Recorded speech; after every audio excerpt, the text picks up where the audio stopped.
আপনাকে অনেক ধন্যবাদ। এখন আমি মমিন চৌধুরী স্যারের পরিবারের সদস্য বলা যেতে পারে এবং ইতিহাস বিভাগের প্রফেসর শর্মা জাকারিয়া চৌধুরী, তার কিছু বলার জন্য অনুরোধ করছি। মঞ্চে উপবিষ্ট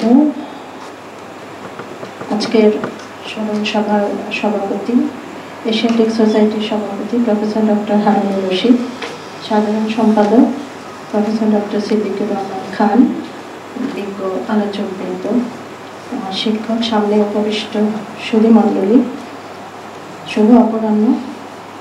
আমাকে কিছু বলার জন্য, সুযোগ করে দেওয়ার জন্য আমি সভাপতি স্যারকে আমি ধন্যবাদ জানাচ্ছি।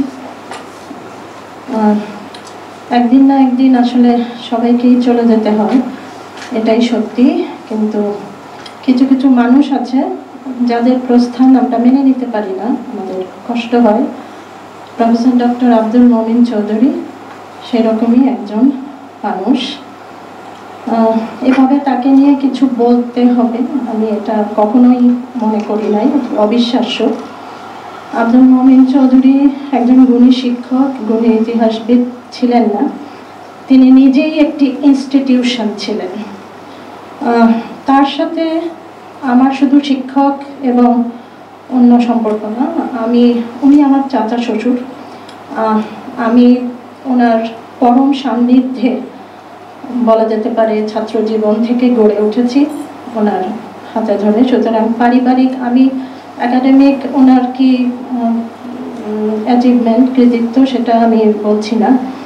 সেখানে অনেক বিশেষণ দিয়ে অনেকেই বলেছেন, সেটি বহু বিশেষণ প্রয়োগেও আসলে তার প্রশংসার কোনো শেষ হবে না। আমি তাকে নিয়ে একটু অন্যরকম কথা বলতে চাই। উনি আমার শুধু চাচা শ্বশুর ছিলেন না, আমার পিতৃতুল্য স্নেহময় একজন মানুষ ছিলেন। এবং একজন মানুষ কতটা ডিসিপ্লিন হতে পারে তাকে না দেখা পর্যন্ত আমি আসলে বুঝি নাই। আমার স্বামী মাহবুব আলম চৌধুরী, উনি নিজেও ইতিহাস বিভাগের ছাত্র ছিলেন।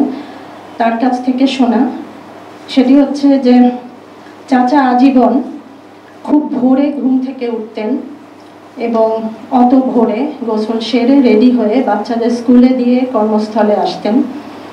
পড়াশোনা, গবেষণা, বই লেখা, প্রুফ দেখা কতটা নিষ্ঠার সাথে একজন মানুষ করতেন তা আমার নিজের চোখে দেখা। অপুরাণ প্রাণ শক্তিতে ভরপুর একজন মানুষ। শ্রেণীকক্ষে তার বক্তৃতার সম্মোহনে আমরা সম্মোহিত হতাম। তিনি ছিলেন একাধারে একজন দায়িত্ববান, ভালো পিতা, বন্ধুর মতো স্বামী, আদর্শ শিক্ষক, সর্বোপরি একজন ক্রীড়া অনুরাগী, ক্রিকেট খেলোয়াড়, ধারাভাষ্যকার। অবাক হয়ে দেখতাম কি অবলীলায় একই সাথে আমরা প্রায়ই বাসায় যেতাম চাচাকে দেখতে, এবং যখনই যেতাম তার মিষ্টি হাসি, আসছিস, আয়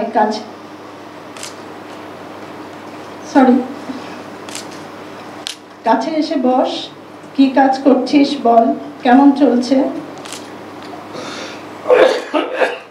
মানে অবলীলায় আমি দেখতাম যে কি উনি খেলা দেখছেন, ওনার সামনে সবসময় যদি কোনো ক্রিকেট ম্যাচ হতো উনি খেলা দেখতেন এবং সাথে সাথে ওনার অফিসিয়াল সব কাগজপত্র উনি প্রুফ দেখছেন। সুতরাং একই সাথে খেলা দেখা এবং পড়াশোনার কাজ কি দক্ষতার সাথে করতেন তা আমার কাছে ছিল একটি বিস্ময়।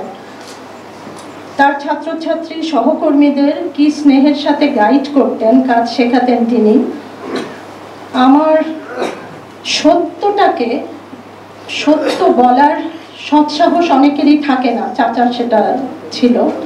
এবং এই সত্য কথা বলে উনি অনেকের কাছে অপ্রিয় হলেও তাতে তার শ্রদ্ধা ও সম্মানের কোনো ঘাটতি হয়নি। প্রখর জ্ঞানের অধিকারী ছিলেন, সারাটা জীবন পড়াশোনা করেই কাটিয়েছেন। সব ব্যাপারে ছিলেন আমাদের পরিবারের ভালো পরামর্শদাতা। ইভেন পরিবারের কেউ অসুস্থ হলে কোন চিকিৎসকের কাছে যাব, আমার কি ধরনের অসুস্থতা, সেটিও আমরা তার কাছ থেকে চলে যেতাম এবং তার গাইডেন্স আমরা পেয়েছি, আমরা তার শরণাপন্ন হতাম।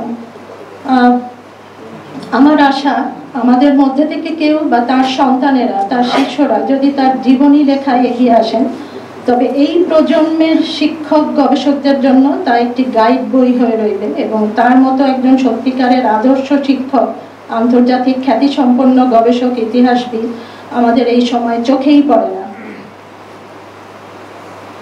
চাচা, আপনি বেঁচে থাকবেন আমাদের স্মৃতিতে আপনার রেখে যাওয়া অনন্য কাজের মাধ্যমে। আল্লাহ আপনাকে জান্নাতবাসী করুন। নয়নের সম্মুখে তুমি নাই, নয়নের মাঝখানে নিয়েছ যে ঠাই। প্রফেসর ডক্টর আব্দুল মমিন চৌধুরীরা প্রস্থান করেন না, উনি বেঁচে থাকবেন, বেঁচে আছেন আজীবন, থাকবেন আমাদের হৃদয়ে। ধন্যবাদ।